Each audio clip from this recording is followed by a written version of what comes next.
Hello and welcome back. This is the week 13 lecture.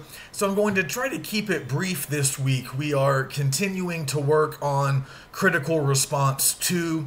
So if you guys got the email that I sent last week, I've extended the deadline, as you know, to this assignment. I just wanted to give you guys a little bit more time to work on it because, as I said in the email, I wasn't totally satisfied with what we got on critical response 1. Some of you did well, but I want to see more from a lot of us. So we're going to take a little bit more time on this second critical response. Again, we have a whole new crop of texts that you can choose from. I posted a bunch of new stuff in the week 12 module. So I also want to give you guys some time to read.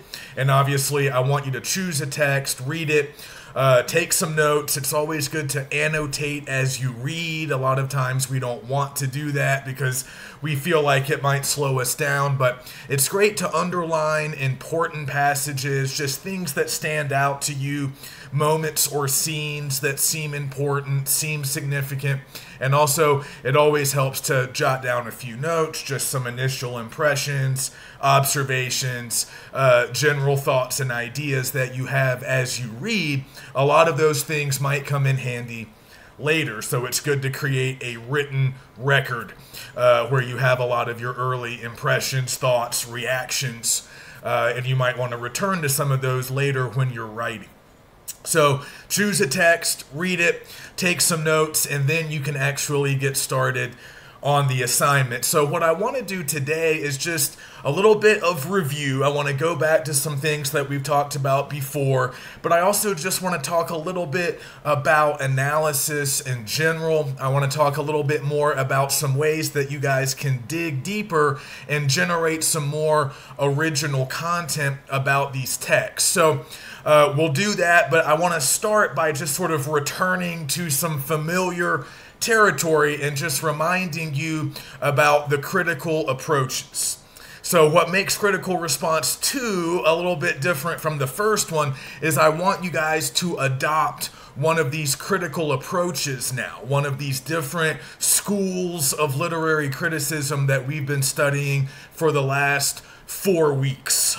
So I have provided you with a lot of information about these critical approaches. Obviously, I've been covering them in my lectures, so if you go back to my last 4 lectures, they've all been devoted to different schools of criticism, and I've also posted the notes, the complete version of the notes on all of those critical approaches can be found in the week 12 module, and I'll also post them in the week 13 module. So starting with formalism, and then we worked our way through structuralism, poststructuralism, feminism, and gender studies, and then we wrapped it up in week 12 with new historicism, post-colonialism, and a little bit on cultural studies. So any of those approaches will be fair game for you. You can use any of them to help you approach your text, to help you analyze your chosen text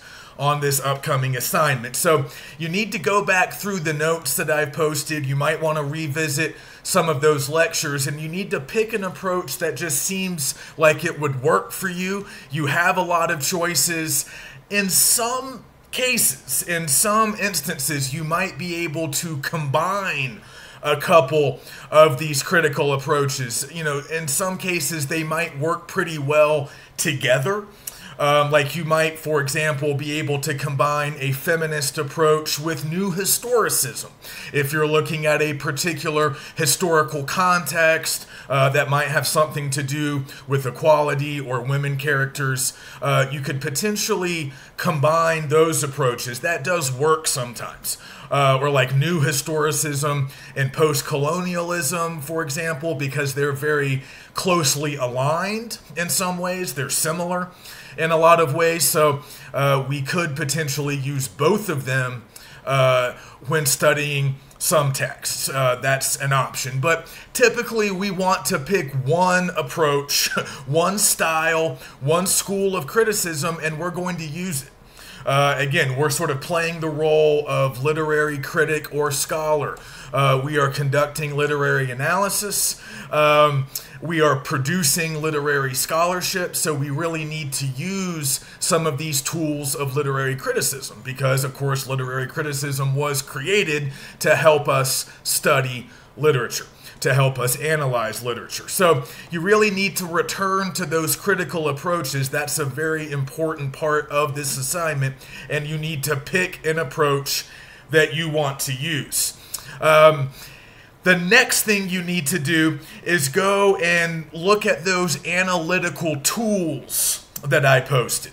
Now, I've posted that document in multiple modules. I think I initially posted it back when we were working on our first critical response.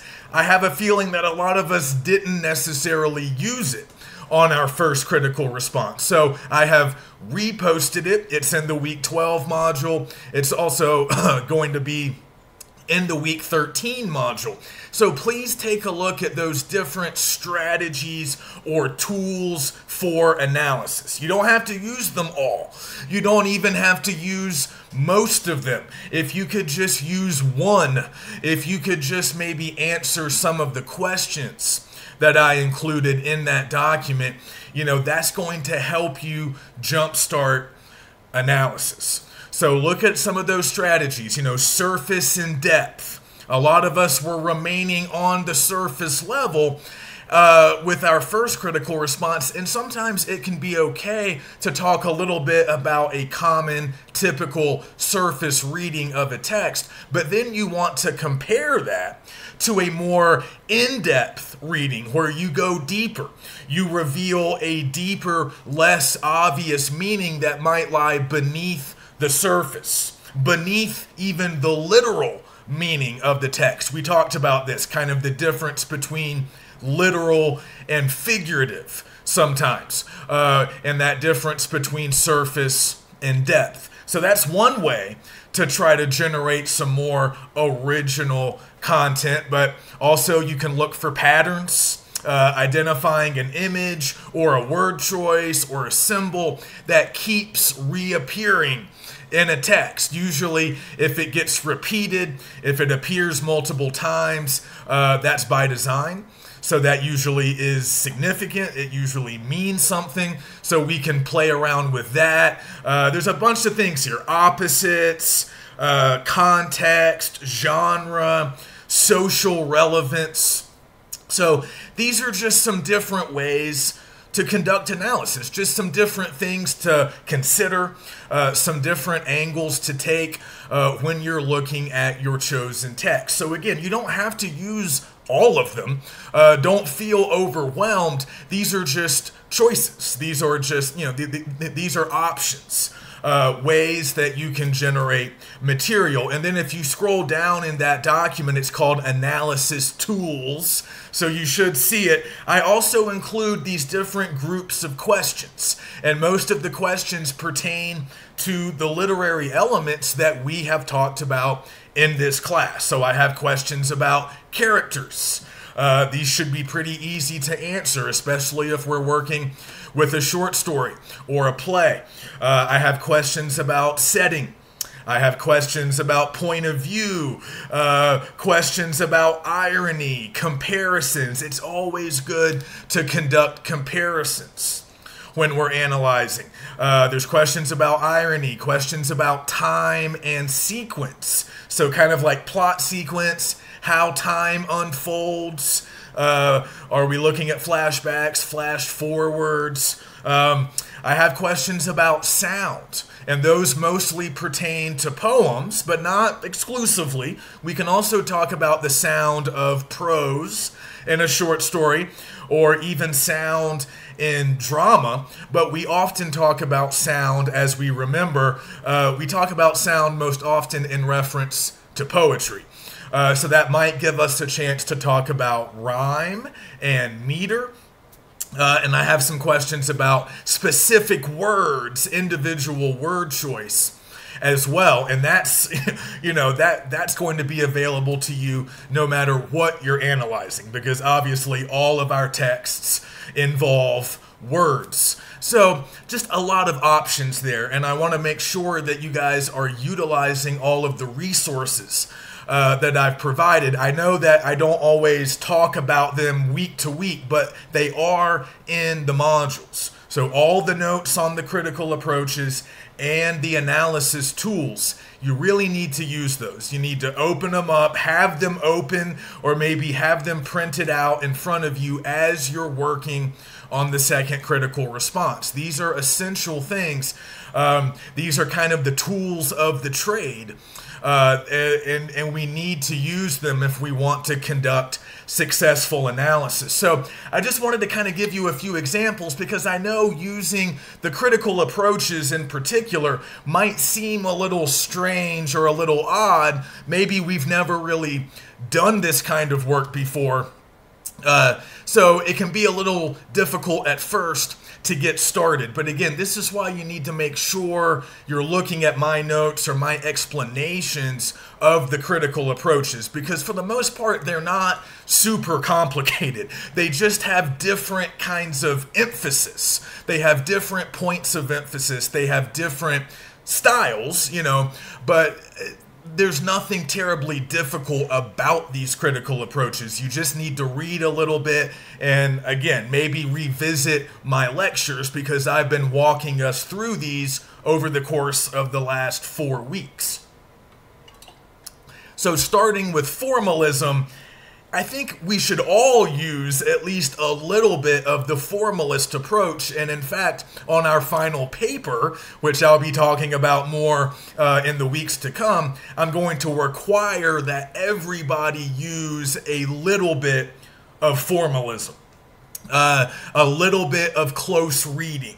Because that's actually, as I said in that lecture back in whatever, that was week 9 maybe, as I said back then, it's become pretty standard practice in most literature classes now, even in some freshman level comp classes, to do a little bit of close reading. That's one of the things that we adopted from the formalists. We kind of reject a lot of their mindset now, their whole thing about ignoring context and ignoring emotional response. We don't really typically endorse those views anymore, but we still use their methods of close reading, staying inside the text for at least a little while to closely examine specific literary elements, like individual words, like imagery, like certain instances of figurative language, like a particular simile or metaphor or a symbol,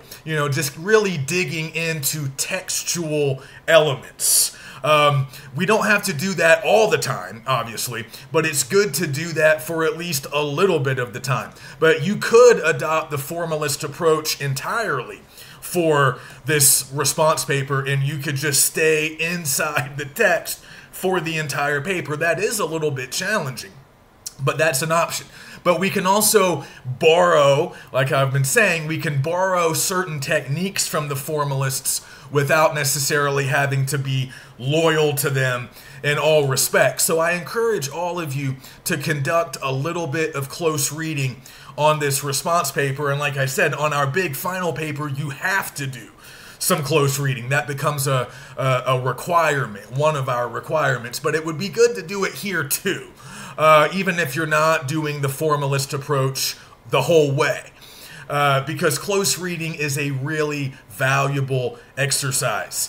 It allows you to uncover a lot of cool stuff. So if you want to get more in depth, if you want to talk about patterns, if you want, in some cases, if you want to talk about opposites or irony, you need to conduct a little bit of close reading first to be able to identify and explain how these certain literary elements are working within the text, and then you can really dig into them. Now, eventually, If you're working with an image or a symbol or whatever, and you sort of work with it inside the text, then eventually you can make larger statements about it that pertain to historical context or these things that are outside the text. That's okay.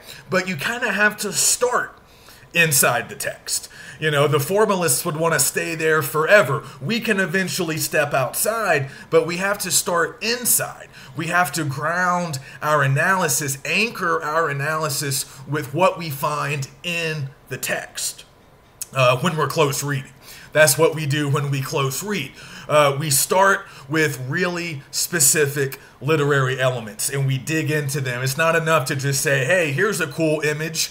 Moving on, here's a cool word, I'll spend 1 or 2 sentences on it. No, we have to do a little more. We have to, fully unpack how the element works, what it means, why it's significant. And one thing that the formalists like to do is also find relationships between elements. How does this image work with this symbol? How does this word correspond to this image? So we don't have to think of the literary elements as being isolated. They're all working together to create this larger thing, which is the overall text. So you can always sprinkle in some formalism even if you don't want to do it all the time. But we should all be doing it at least a little bit because we know so much about these literary elements. We need to look into them in more detail, and it can be good to stay inside the text for at least a little while. But also remember structuralism and post-structuralism. Those are kind of complicated theories, and we don't have to be experts, but we remember that structuralism is largely investigating language and just how language works.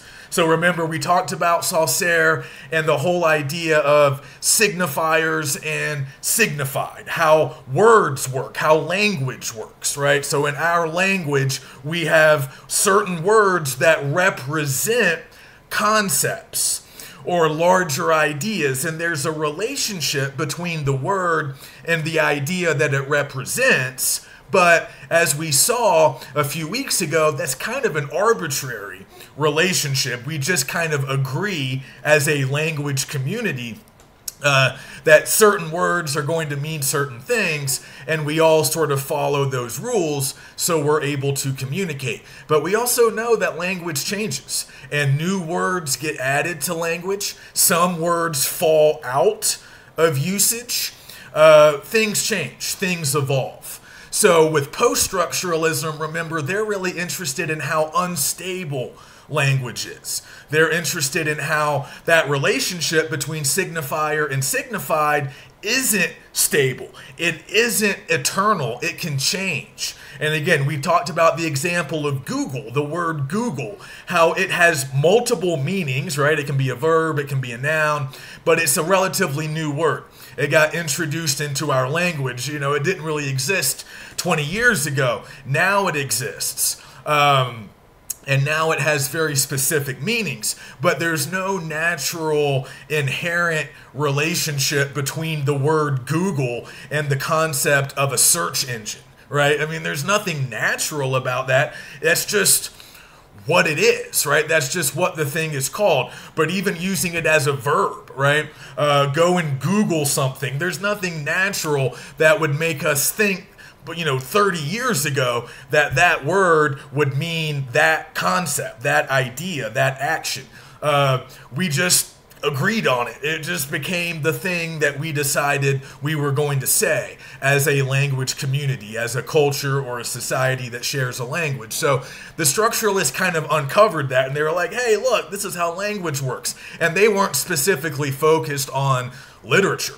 They were just like, hey, this is kind of the structure of language. These are the rules and the logic that we all follow with language. But then it was the post-structuralists that came along and said, yeah, but what that means is language is very unstable. It changes over time. It doesn't have permanent meanings. It doesn't have just one meaning. language and individual words and these individual relationships between words and ideas, which is a very weird relationship, of course, that changes. There's different meanings within those relationships, and they were interested in all of that. They were interested in how a lot of times we try to restrict language.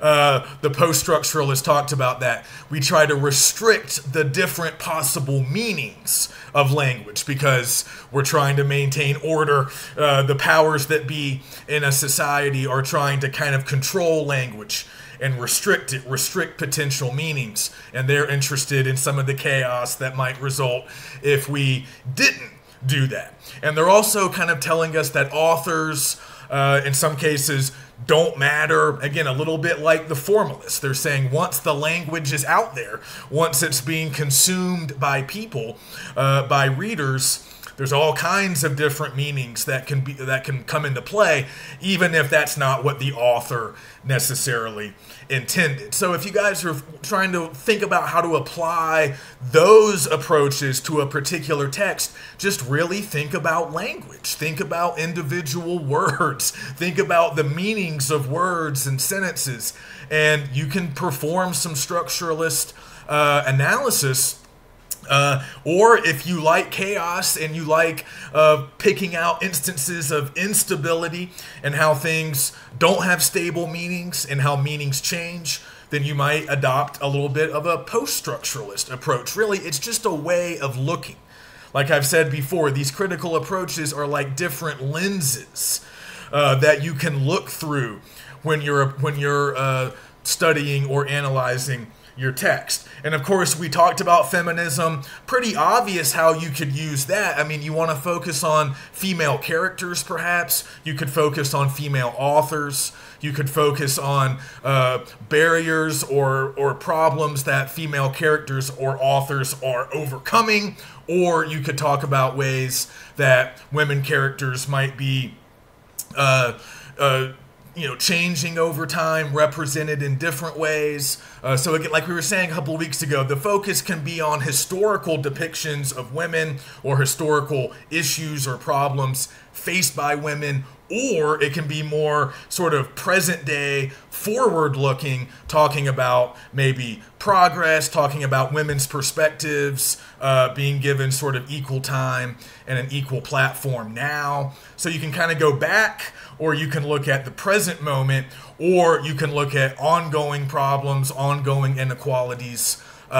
Same with post-colonialism, same with new historicism. Again, these are all approaches that are pretty easy to adopt because you can both sort of look back. Obviously, with new historicism, you're looking at historical context and you're examining either the history that's being depicted in the text or maybe the historical context surrounding the writing of the text. But all of these approaches will also give you a chance to think about conditions now. So if you want to adopt a post-colonial approach, you could think about legacies or histories of colonialism, slavery, diasporas, like people having to leave their homeland, immigration, different immigrant communities. You could also use it to look at certain authors who might come from those backgrounds. But again, you can look at things in the past, but you can also look at how the past affects the present. So new historicism in particular is a commonly used approach. It's popular and it could, work very well for us in this class because a lot of our texts were either written in slightly previous historical periods or they might be depicting different historical periods. So you can always look into historical context. But remember, with new historicism, it's kind of a more modern way of approaching the historical context of texts. Because we're pretty comfortable doing this. We do have some experience from previous classes thinking about historical context. But with new historicism, we're kind of aware that history often functions as a narrative as well. History often reads a lot like literature. A lot of the literary elements that we know show up in history. At least that's the way we teach history. That's the way we learn and sort of understand history, is as narrative. So we can kind of look at fiction and history as sort of being side by side, having a lot in common. We can study them both in very similar ways. So obviously we're not going to be doing a really extended bit of new historicism. We're not going to start analyzing historical texts in this class. But when you're thinking about the historical context and you're thinking about what we know about the history that informs the text, just sort of think a little bit about that history as a narrative. There are characters in that history that we know. There's a plot, there's a setting. There are ways that we can kind of read it a little bit like we're reading the literary text in front of us, and just think about that interplay, that relationship between the two things. How do they work together? How does one, or how do they inform each other? Just thinking about the relationship between history and literature, because that's often a weird, complicated, and interesting history.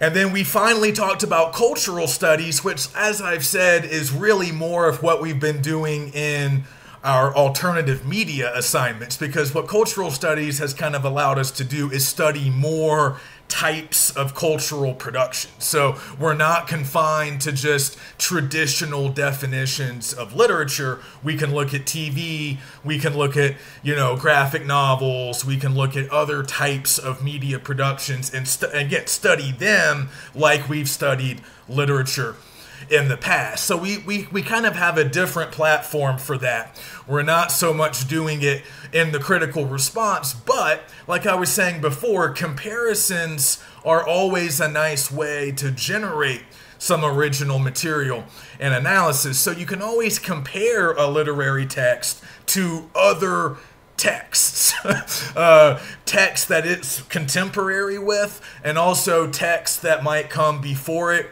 or after it. You can always do that. If there are interesting similarities, interesting things to say through that comparison, that's another option that you have. So again, just think about the critical approaches a little bit and really put some thought into which one you want to use. Don't pick one based on how easy it seems or how much stuff you can find online about it. Try to just use the material that I've posted for this class and just pick one.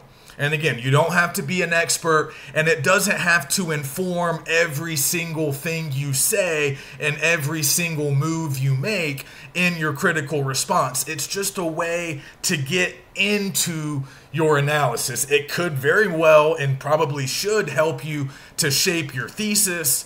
It can help you to sort of figure out which literary elements or which words or which scenes or which characters you want to talk about. Again, you might have some ideas and some points that are a little bit separate from the critical approach, and that's okay.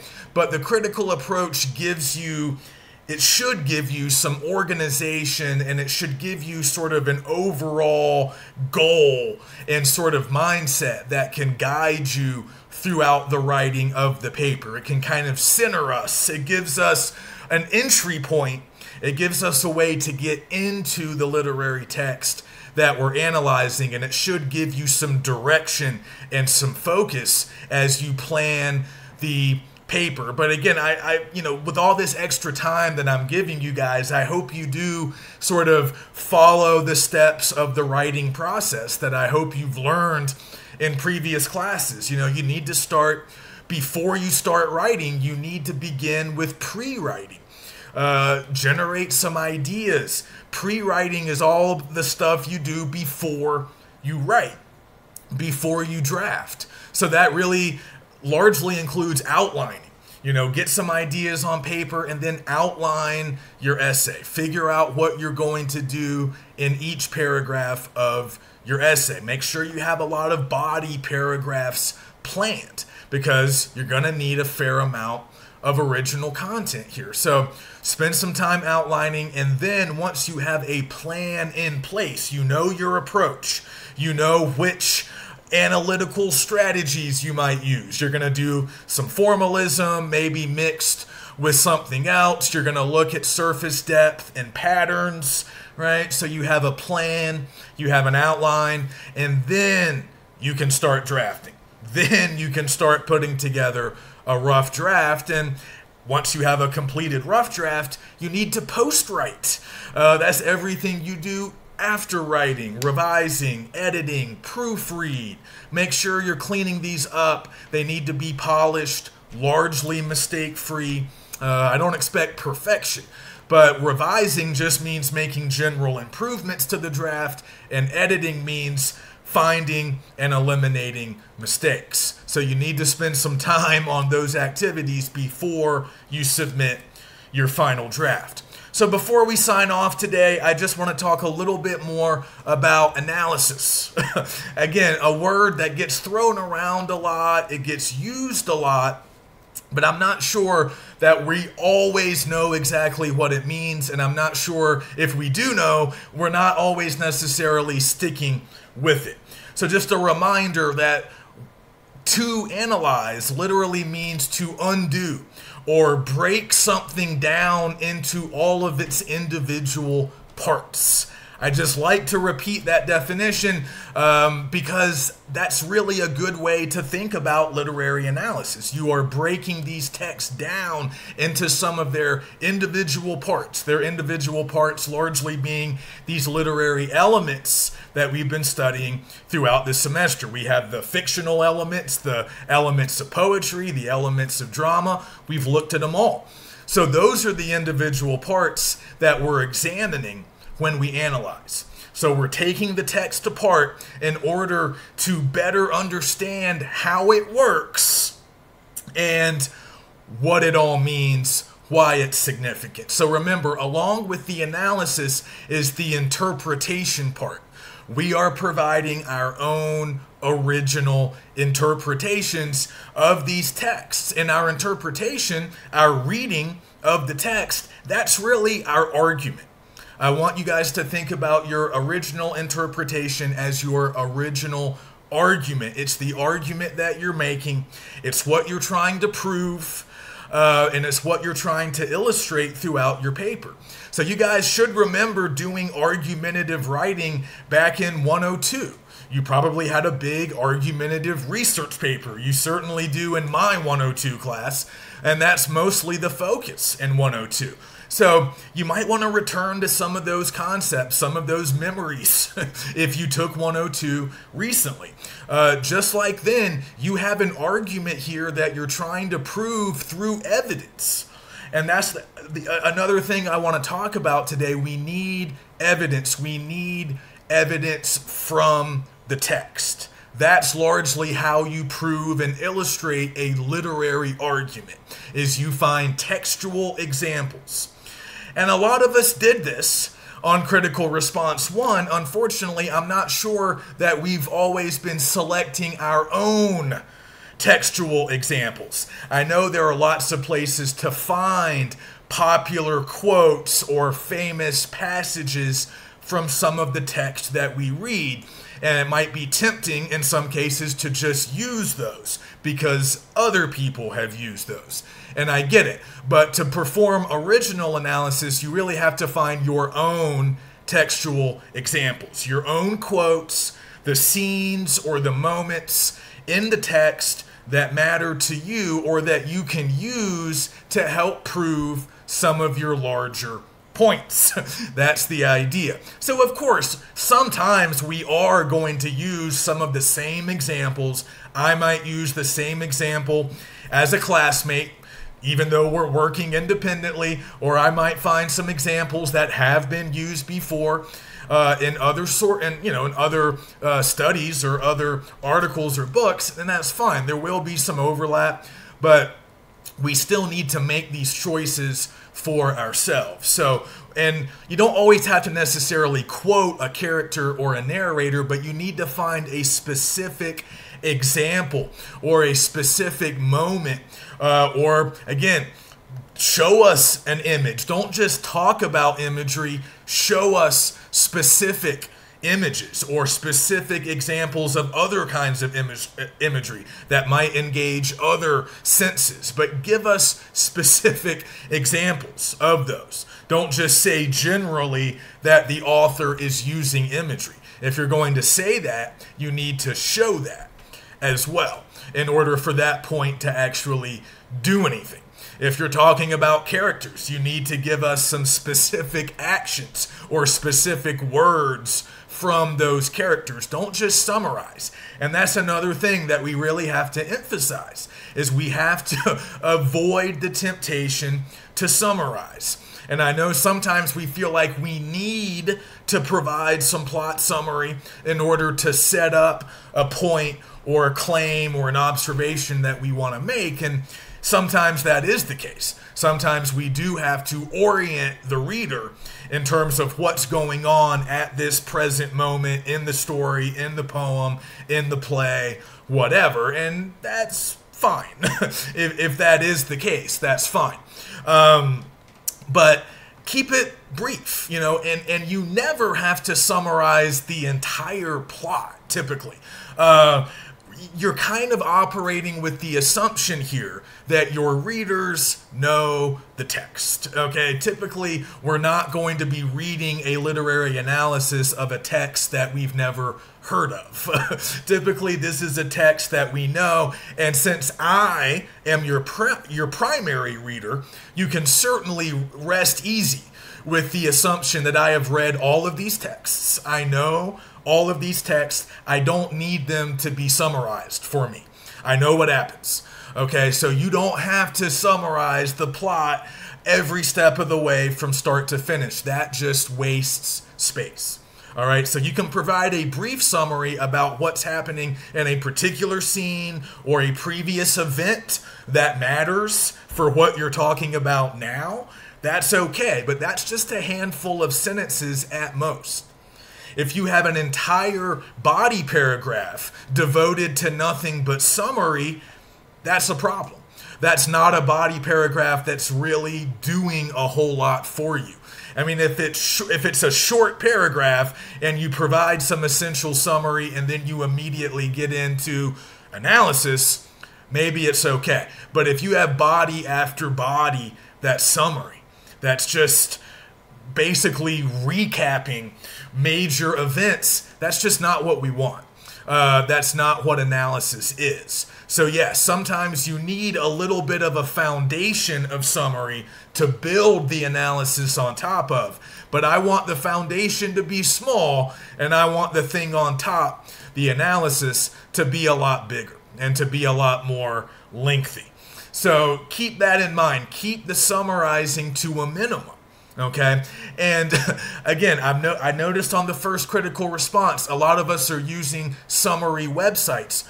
We shouldn't need those. If you're unclear on the plot of the text that you have selected, that just means you need to read it again. You need to work more closely with it. There's no reason, we don't need any help here. These are all relatively short texts. These are all texts that you guys can read and understand all on your own. And since summary is not one of your priorities, you don't really need other sources to summarize these texts for you. And you certainly don't need to use any of those summaries in your paper. Your focus here is original content. That means your own ideas, your own points, your own observations, and your own work with the literary elements. So again, in order for analysis to be successful, no matter what critical approach you take, in order for the analysis to be successful, it has to be detailed, it has to be specific. That means using specific examples. You got to talk about specific literary elements, and Once again, you're using one of those critical approaches. But again, revisit some of my previous material. Remember, as we were covering each one of the major categories of literature, I posted all the key elements. So I did that for fiction, I did that for poetry, and I did that for drama. You might want to revisit those. I mean, if you've forgotten a few, go back, look at the list, look at the definition for each one, and those can be some things that you look for. Those can be some things that you focus on in your own analysis. But a lot of us need to get more specific, more detailed.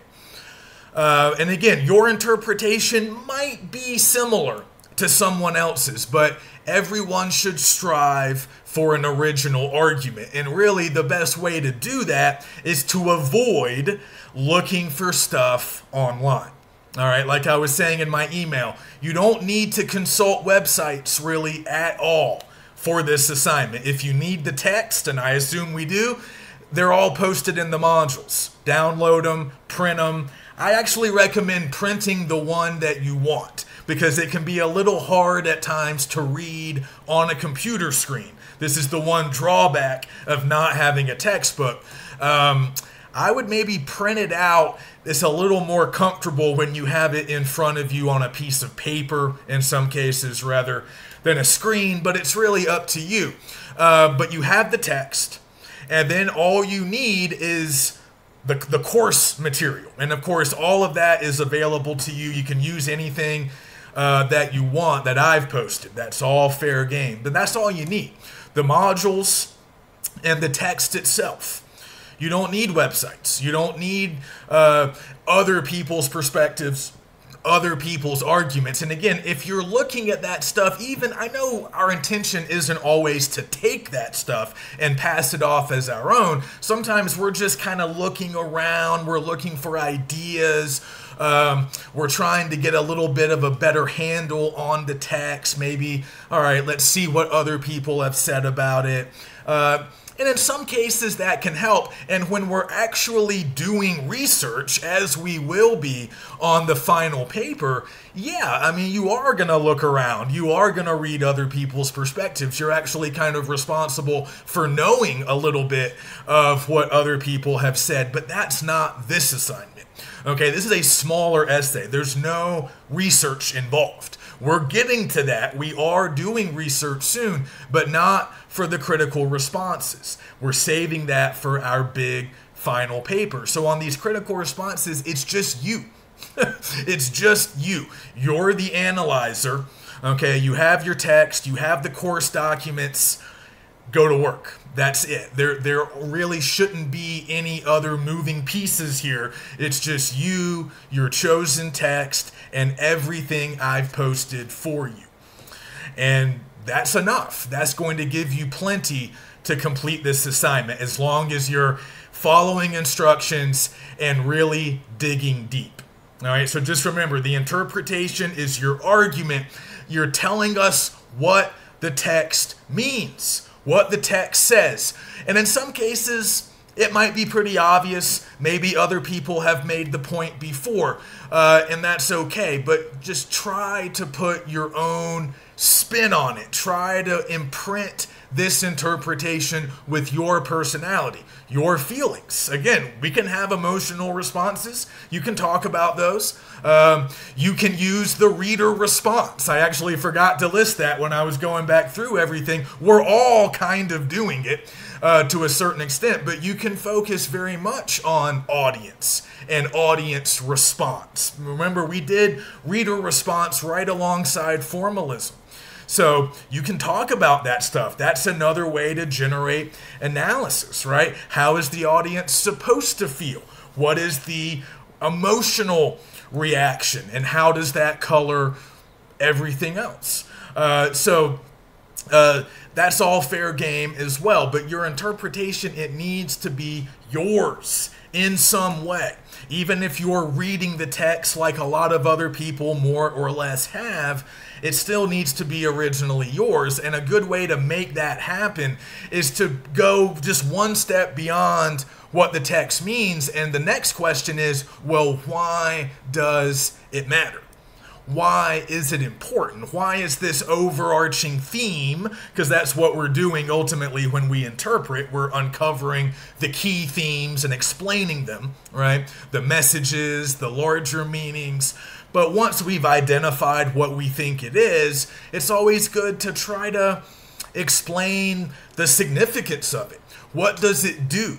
You know, literary texts do things in the world. They are not passive objects. They make people feel things. They make people think certain things. In some cases, they might make people do certain things. Literature can prompt direct action at times, but they have a lot of importance when it comes to feelings, opinions, the way people look at things, the way people understand things. So think about the larger real world importance of a text. Why does this text matter? Why do people care about this text? Why has this text resonated and been meaningful to a large audience? Why? What does it do? Why does it matter? And why should we care? Those are the so what questions. You know, that's another long-standing concept in literary study. So what? So the text means A, B, and C. Okay.